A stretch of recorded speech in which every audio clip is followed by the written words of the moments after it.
Yeah, this is, as Kevin said, a paper with Bertrand and Brian Nolan. It's one of a series of interlinked papers, so I hope you'll think it actually has something new to add what we've done before. But they've all been focused on basically the distribution of consequences of the recession in Ireland and comparatively. And we have varied the way we've looked at this. In this paper, we're going to look at sort of peak to trough, okay? In other papers, we've looked at boom period versus bust period. And you can get rather different results depending, which one you decide, to take. In earlier papers, again, we have, sometimes we've looked solely at the Irish case, sometimes we've looked at the comparative case. Again, there are gains and losses. With the Irish case, you can get rather better measures, but of course you lose, obviously, by definition, the comparative element. In previous papers, we've looked at income, deprivation, and economic stress. In this paper, we're going to focus on economic stress. And the novel element of the paper is that whereas previously we've looked primarily in terms of income class, we've now brought in social class and tried to look at the impact of social class, and in particular what happens to social class when you control for social class and look at their relationship. And I think it turns out that some interesting things happen. Certainly the things that happen and the things we're showing run contrary to what I think is the general wisdom about the recession and polarization. So at least in that sense, hopefully we've something interesting to say.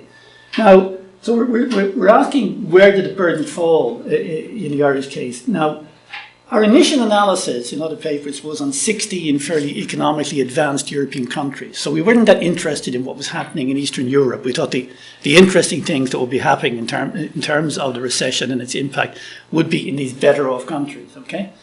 And what we found, somewhat to our own surprise, was that in many of these countries, very little seemed to happen. Now, remember, we're looking at relatively short periods. In today's paper, we're looking at 2008 to 2012.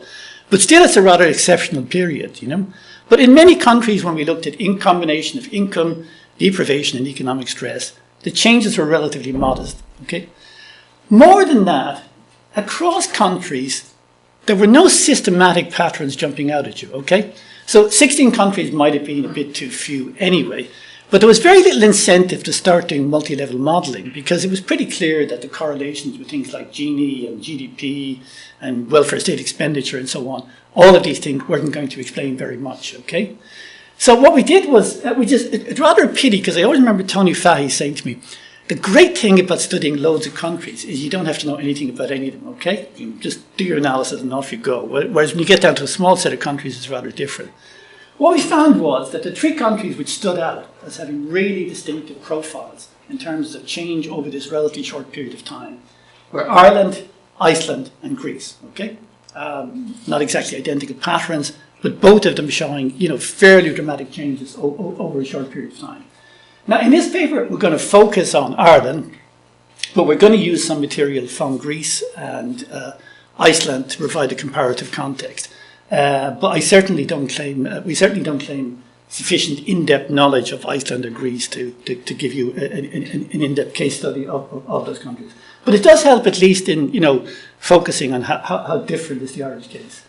Our main focus is on claims for polarization in the Irish case, which I think is the dominant claim, and contesting claims of middle class squeeze.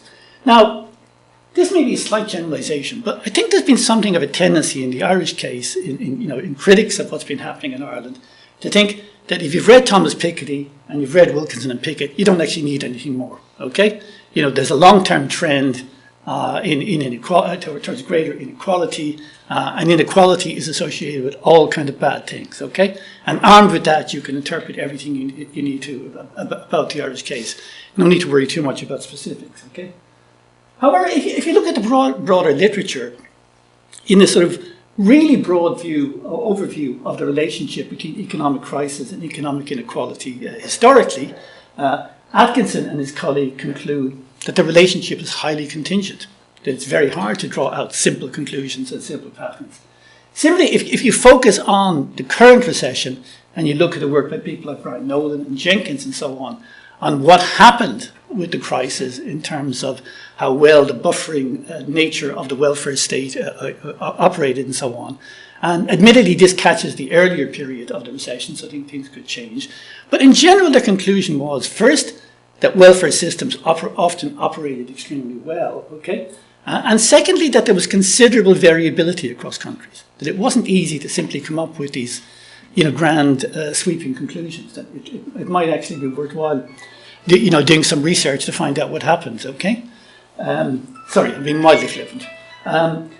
What we're going to do is we're going to use EU silk data. We're going to look at peak to trough 2008 to 2012, in contrast to the boom to bust things which we've looked at in other things, okay? We want to focus specifically, and we think what was novel in this paper, is specifically on the changing impact of social class and economic stress, okay? And what we're going to suggest is that when you look at what's happening in terms of this change, you have to think about three things. You have to think about the changing distribution of social class. You have to think of the changing association between income and social class. And you have to think about the changing interaction between income and social class, okay? Now, we're going to present our results mostly in terms of hopefully easy to read graphics and so on. There's a paper almost available. We hope to have it in the Geary working paper series very shortly. And then I come back at the end to, describing a set of regressions which pull our results together, okay? So our data and measures, EU Silk 2008, 2012. We use it to measure household income. We're analysing at the individual level, but correcting for clustering. We're looking where the household reference person is below 65. We're excluding those who've never worked, and we're excluding those with negative or zero income. Our measures, we have median equivalized income categories, social class using the European socioeconomic scale, and economic stress, which we take over income and deprivation because we expect it to be influenced by income, by deprivation, by financial obligations, reference groups, and coping capacities. Now, there's a significant literature on measuring debt and measuring stress. And the conclusion is that while at the beginning it seems rather a good idea to entirely disentangle subjective and objective elements, it becomes extraordinarily difficult to do so. And this clearly involves both objective and subjective potential influences. On the other hand, we have constructed the measure of economic stress so that it is clearly distinct from a purely deprivation measure, which we also have there, okay? So we're not trying to capture here enforced absence of particular consumer items and so on. What we're looking for, as I say, is a notion of economic stress, but we can come back to discuss that. Okay, the measurement of social class. To some extent, we're, trying to build bricks without straw and so on, or rather, Bertrand was building bricks without straw, because you only have ISCO, one category in EU Silk, okay? And therefore, the best you can get is an aggregated class measure. But Bertrand has done sterling work and come up with this measure here, which I'm not going to talk about in detail, which I think works pretty well. What you lose by having one-digit ISCO rather than 2 or 3 is that you can't make distinctions within this higher professional managerial category or within this intermediate and technician. It doesn't tend to matter, much down. But for our current purposes, I think this set of categories, works fairly fine. But again, we can come back to that. Income class is taken from some recent work by Atkinson and Brandolini. Again, there's nothing sacred about this particular set of categories, and you could use another set, but I don't think it would particularly change our results. Again, you may consider the labels somewhat arbitrary, but you need something to work with. But rather than being deciles or quintiles in that, as you can see, it's ratios of median income. Okay, so they can change over time. Okay, and the final variable is our economic stress measure, which I would point out has a Cronbach alpha of 0.69. And to those of you who are not into that sort of stuff, that may mean absolutely nothing. But despite one of the most idiotic comments I've ever got by a referee in my life, that is actually an extremely high level of reliability for secondary analysis, where we haven't been able to go out and design the measure de novo. And what it's telling us is that over time and across country, our results are not going to be significantly affected by variability in measurement error over time and across country. Okay, so that's pretty reassuring. Again, I don't think I need to read these out one by one. You can see the sort of animal that it is, repayment of debts, extent of housing costs, household can't afford to deal with required expenses and so on.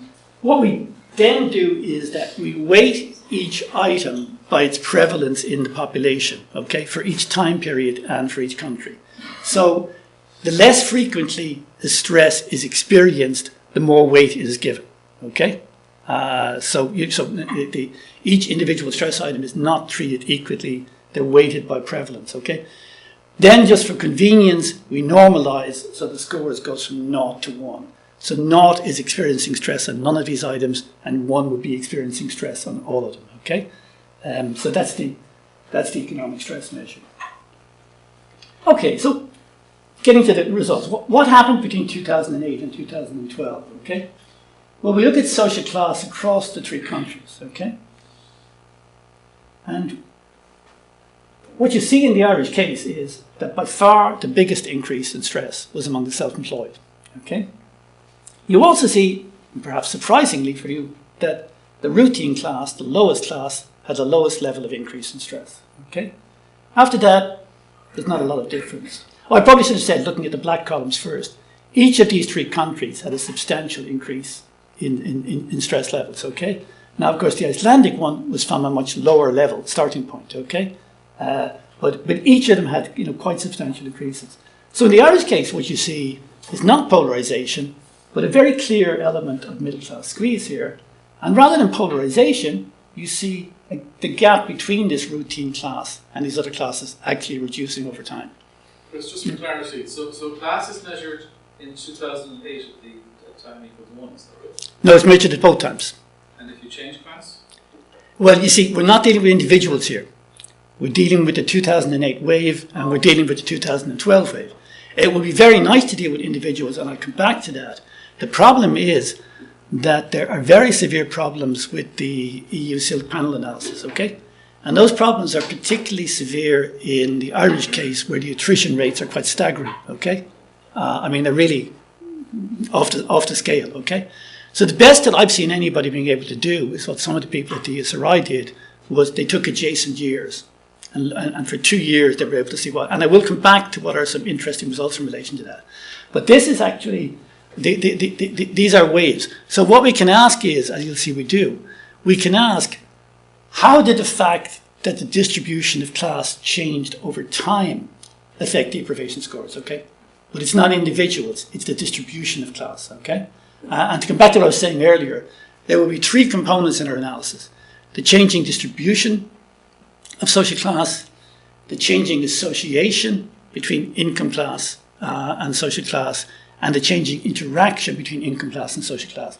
But these are not individual relationships, they're relationships of change across the waves, okay? Now, if you look at the other countries... The self-employed are get walloped. Absolutely. And you mean a lot of that is construction related? Almost certainly, but not only construction, but, we haven't gone down into the detail of that, but I'm not that surprised by it, but it's not the story. It's not the story that you hear, okay, most of the time. And certainly, this is not the story that you hear most of the time, okay.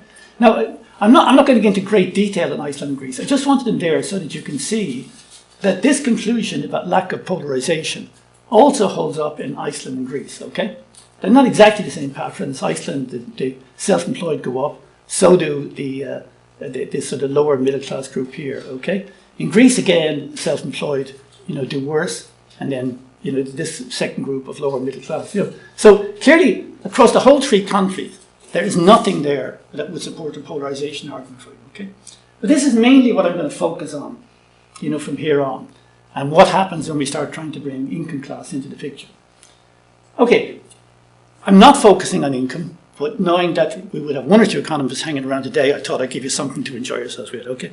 And what you can see is that if I focus on something as simple as the percentage reduction of household equivalent income between 2008 and 2012, this looks remarkably like the first graph, okay?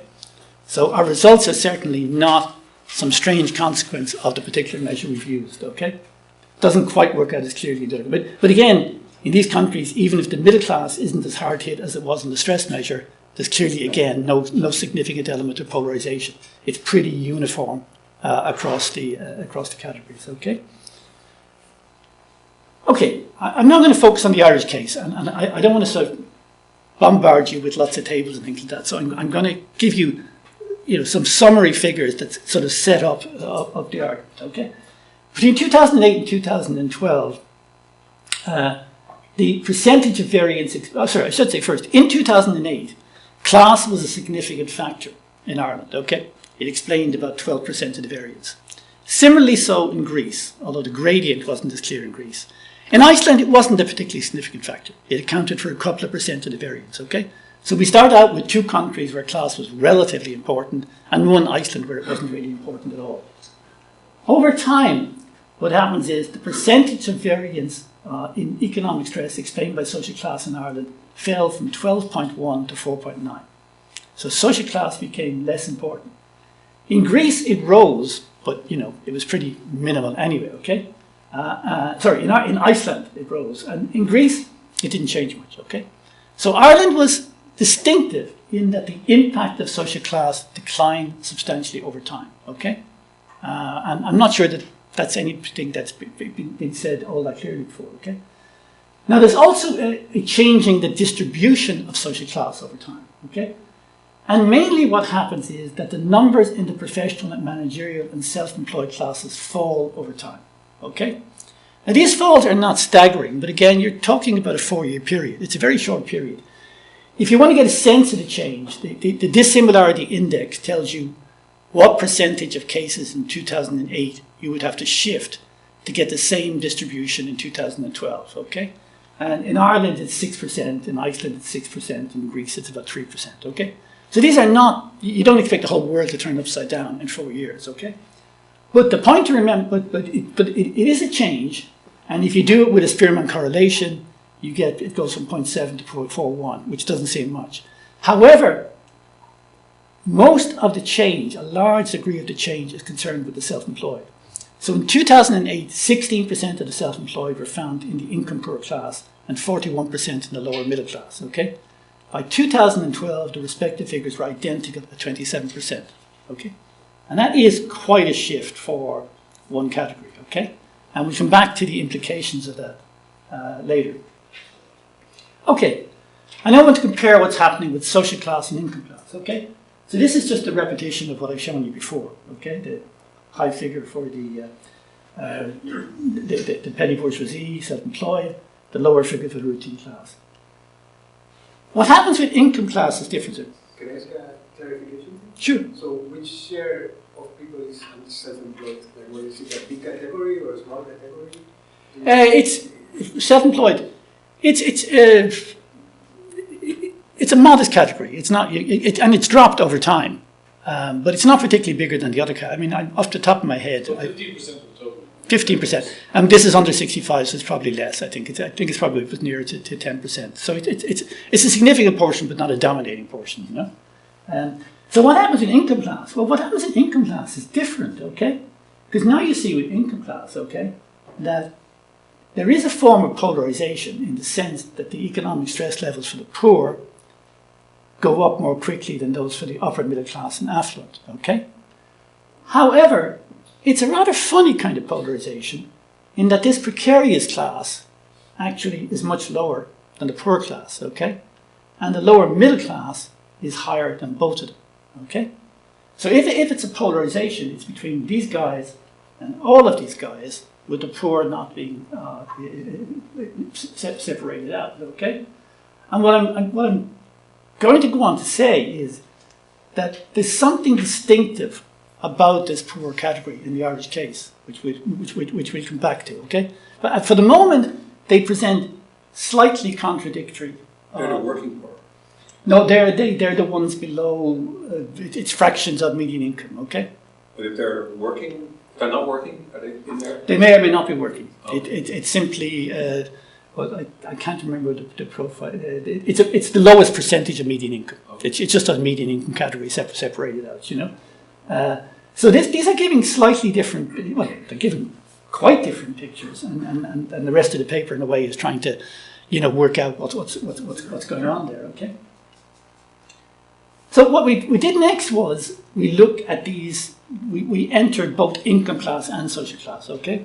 So this is actually the results of the set of regressions, set of OLS regressions, where we enter income class first, we enter social class first, then enter income class, and then we do the reverse, okay? We vary the order of entry of the two categories, okay? And as you'll see, that allows us to establish what percentage of variance is unique to each of these variables and what is shared in common and how does this change over time, okay? But it's a very straightforward regression analysis, just varying the order, the order of entry and then comparing them across time, okay? Now again, what you see happens here is that the net effect of poverty, okay, and the net effect for income is clear. And it's these three classes contrasting with the top two classes, okay? However, the net effect of the social class, as you can see, this is negative, okay? Controlling for income class. These are the changes in net effects over time, okay? So I should make me clear about that. I've run the regressions for 2008 and 2012, okay? These are taken from the regression that includes both income class and social class, so you're getting net effects. And then I subtract the net effect from 2008 from 2012, okay? So these are changes in the net effects, okay? So here, changes in the net effects show this kind of polarization of income, okay? But again, with the precarious class being lower than the poor and the lower middle being as high as the poor, okay? For social class, on the other hand, what you see is a decline in the impact of the routine class, a decline in the lower services technical, which is the one below that, and the only one which goes up is actually the self-employed. Okay? So again, these are presenting rather different pictures of what's going on in terms of change over time. It's interesting to look at the percentages of variance as well, because when you do that, what you see is that in 2008, the total variance explained by income class and social class was 17.8%. Okay, income class, the unique effective income class was the highest at 8.7. But social class had a pretty strong unique impact as well. Controlling for income class, it still explained about 6.4% of the variance, and then 2.7 was share. Okay, by 2012. The impact of income class has gone up very significantly. So it's gone up, it goes up from 8.7 to 13.1. This can also be seen in the coefficients, obviously, okay? The shared variance is reduced to 4.6, and the additional variance of social class is 0.3, effectively zero. So from a starting point in 2008, where social class was an important explanatory factor, gross and net, by 2012, it has no net effect when you control for income class. Sorry, did you? But you've subsets only those that are employed, right? No. But where's the unemployment category then in the social class? You don't have an unemployment category in social class. But it's the same data, right? So like those.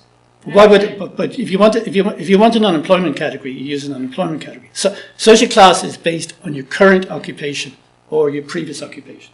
Okay, social class is intended to capture the fact that it's intended to capture something over and above your current income and your current status.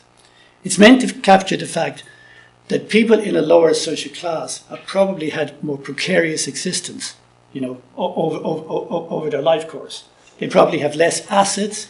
They probably have more significant pressures, more problems with debt. There are all kinds of ways. It's in a sense moving from a notion of current income to a notion of permanent income, although that's not precisely that. But that's what it's trying to capture. If we wanted to capture unemployment, we'd put unemployment in, Chris, so there's a clear ordering in your income classes. Right? Yes. And I can work out a clear ordering for 4 out of the 5 categories Yes. of social class. Now you've chosen to put self-employed in the middle. Are any of your self-employed seems to be quite a heterogeneous group? And could like be a self-employed dentist versus self-employed builder.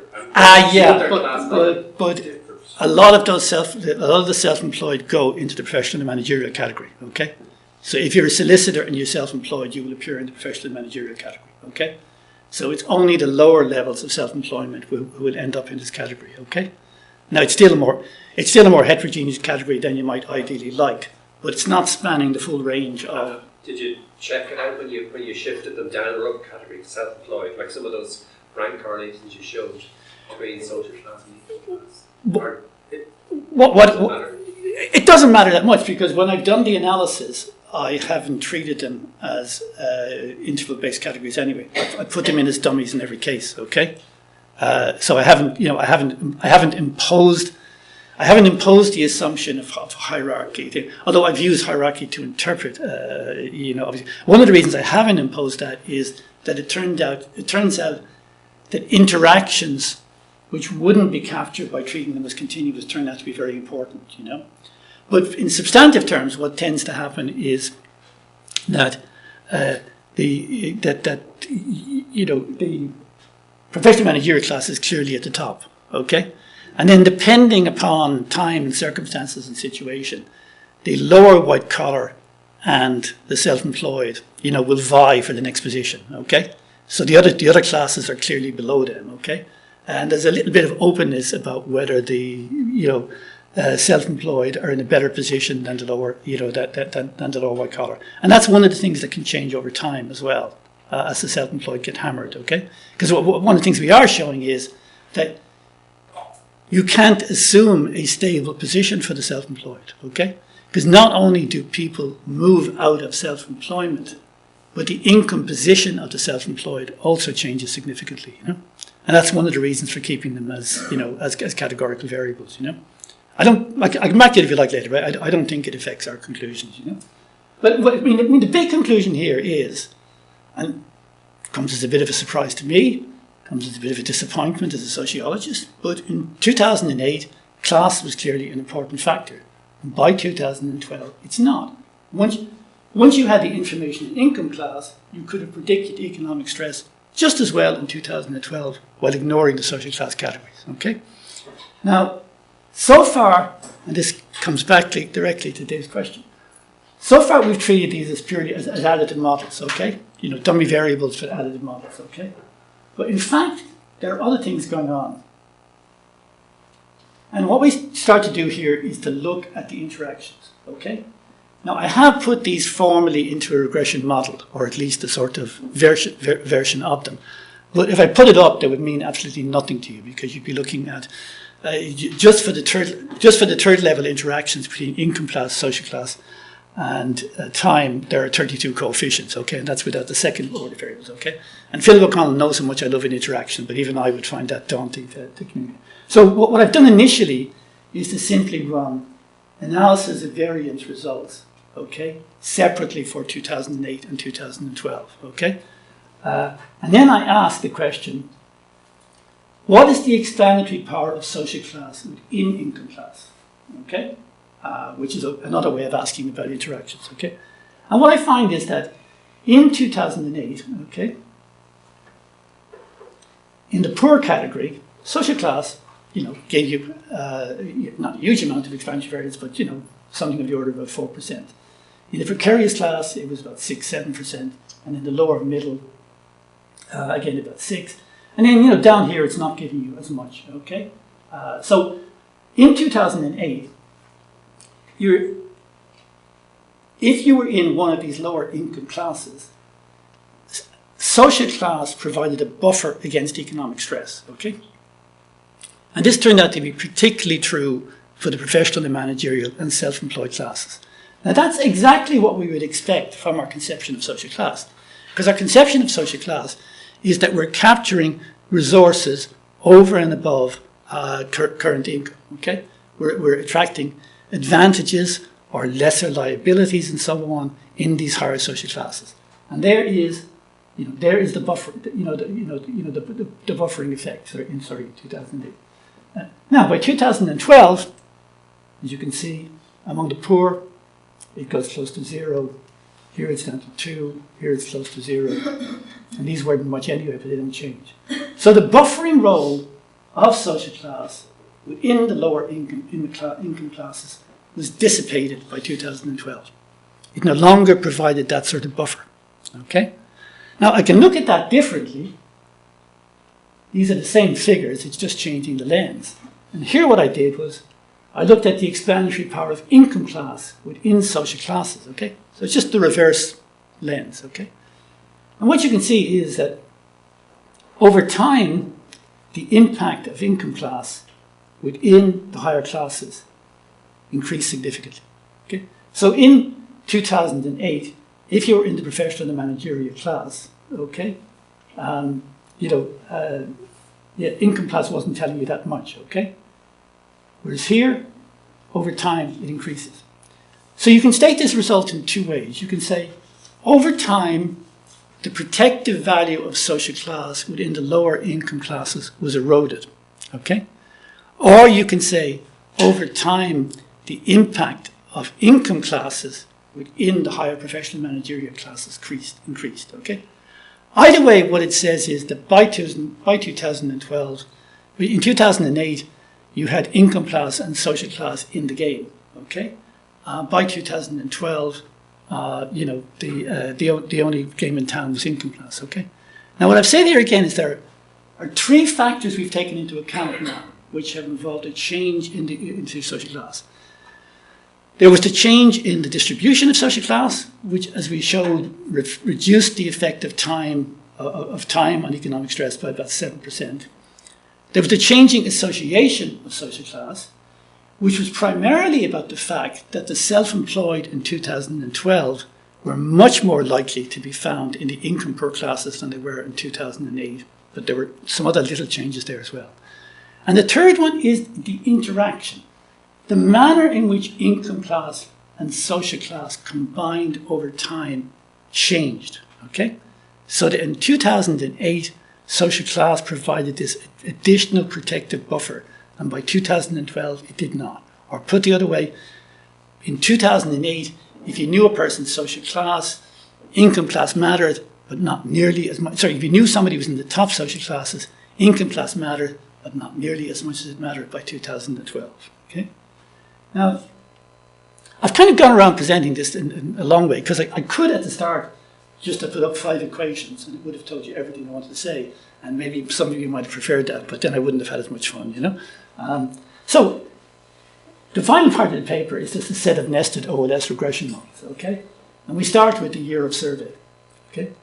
Then we add the social class dummies, and that explains about 4.5% of the variance. So there's a significant upward shift in stress over time. Then we enter the social class dummies. That increases the R squared to about 10.7. Okay, the F is significant. Okay. Then we put in year by social class dummies, so we're allowing social class to vary over time. Still nothing on income class. That increases the R squared modestly, but the effects are different over time. Then we add income class and income class by year, and that increases, very substantially. Then the way I formalize the interactions. If I put in all of the interactions between income and social class, obviously you've got 5 by 5 categories, so it's 4 by 4 dummies. That's 16 dummies plus the second order ones. So I've just done it for professional, managerial, and self-employed. Okay, so I've taken professional, managerial, and self-employed, and I've interacted them with the 3 lowest income classes. Okay, which gives me 6 interactions, and then I've looked at how they've changed over time. Okay, so if I enter those 6 dummies, the R squared goes up and the increment is significant, okay? And then I enter, the total is 12. Then I enter the 6 for 2008 and the 6 for 2012. In 2008, all of these interaction effects are negative, okay? So that's saying in 2008, every one of these effects showed the buffering effect of social class. Within those lowest income categories, being professional managerial or being self-employed reduced your levels of stress. Okay? They're all negative. They reduced the level of stress. In 2012, you put in the corresponding 6 interactions and they're all positive. Okay? And that's the erosion of social class advantages over time. Okay? So that just formalizes, what I've been presenting to you in the separate ANOVA models. Okay. How to make sense of all this, okay? And there I would appreciate some help, okay? Although I wouldn't have come along if I didn't think I could, but we'll see, we have a starting point of a comparatively strong impact of social class, okay? there's a reduction over time, and the impact net of income class goes to 0 in 2012. Okay, that's a sort of basic finding. Okay. The distribution of social class changes over time with a shift out of the professional, managerial and the self-employed categories, okay? And that accounts for the increase in the level of economic stress for about 7% of that, okay? So if you switch from a more advantaged set of classes, social distribution of social class, to a less advantaged, then it's not surprising that you find your level of economic stress goes up, okay? You now have classes. You have more people in classes that have higher levels of stress. So if nothing else changes about the relationship, it will increase the levels of stress, okay? But also, there's as I say, there's an increase for the self-employed and a reduction for routine class, and it's consistent being there. There's a significantly reduced gross impact of social class related to the changing association between income class and social class, okay? So this is not the change in the distribution, this is the change in the association. And this is, of which the most prominent element is the shift of a significant portion of the self-employed from other income classes into the income poor class, okay? So the income distribution of, in particular, the self-employed changes significantly over time. And remember, this is over a fairly short period of time, okay? Finally, in a way, the most interesting one, and so if we look at what's happened with social class, what we see is there's absolutely no evidence of polarization. Just before we look at interactions, what we see is a serious increase in the disadvantage of the self-employed, okay, and a reduction in the disadvantage of the routine class, and in net terms, a reduction in the disadvantage of the class just above, the routine class. So no evidence of polarization there. Much more about middle class squeeze, and indeed a reduction in polarization, okay? Income class gives us a rather different picture. Income class changes involve elements of polarization and middle class squeeze. It's not a straightforward polarization picture, but you've got slightly more, support for it. Okay? Now, what I'm going to argue is that what we're seeing here is that what from an income class perspective can look like polarization, or some elements of polarization, not very much, from a social class perspective, can look like middle class squeeze. And here I support that by some external evidence. Michael Savage and Tim Callan and so on, people in the ESRI, did work on the panel element of the Irish study, and they looked at adjacent years, okay? And they then looked at who were the people who were dropping into the lowest income categories? Which groups actually experienced the greatest falls in income in adjacent years? Okay? And what they found was that the ones who did were the ones entering those lower income categories, not the ones who were there the year before. Okay? So this is not underclass, okay? This is income shocks. This is much more transient, okay? And of course, who did we see dropping into this lowest income category here? But a significant proportion of the self-employed. So if I look at the income poor category, I see the income poor category doing worse over time. But a significant portion of those people who are doing worse over time are self-employed and have still retained their self-employed status. So I'm seeing middle class squeeze, okay? So depending which perspective you take on it, you'll see one or the other, okay? Okay, and the final question I'm left with, and I'm not going to go on about this long because you guys are as well qualified to talk about this as I am. How do you account for the discrepancy between the findings we have here, and indeed the findings we found from a set of papers, and the widely held and unshakable belief that the impact of the recession has been severe polarization and the imposition of a disproportionate burden on the vulnerable? Okay, well, the first thing I point out is that what we've said is consistent with the evidence on Gini and relative poverty, okay? Despite all of the talk of polarization, Gini hasn't changed over time, really. Relative income poverty hasn't changed over time, okay? I'm not saying they're perfectly measured for every purpose, but that's it. It's also consistent with what we know about how progressive the income tax system has become, okay?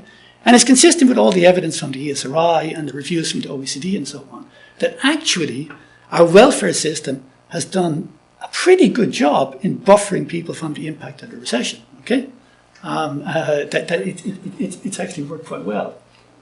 Of course, there were huge increases in employment, significant reductions in real income, collapse in living standards, reduction in public service, anger at the bank crisis. Okay, hey, there's lots of reasons for people to be mad. Okay, and I'm not denying that. And there's lots of pain out there, more than enough pain to go around. Okay, but none, it seems to me, of a form that neatly fits into a polarization argument.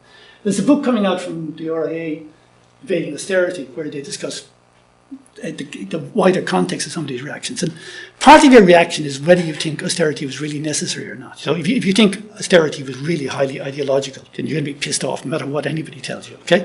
If you think it was an object, if you think the objective was to deal with an unsustainable tax burden, you might think about it somewhat differently.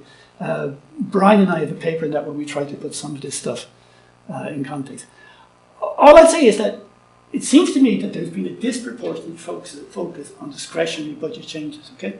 So, if I switch on Vincent Brown, which I only do occasionally when my wife forces me to, okay?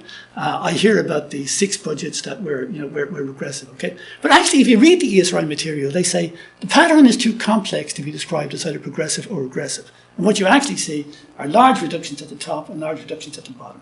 And I think the bottom is a funny category, okay? We've always known this. Really low incomes can be highly transient, and interpreting them requires a bit of care. As I say, I think there's been a failure to distinguish between short and long-term effects at the bottom of the income hierarchy. And I think, what we're seeing probably is much more income shocks than the development of an underclass. But you pay your money and you take your choice, and some of you may see it differently, okay? So I'll throw it open.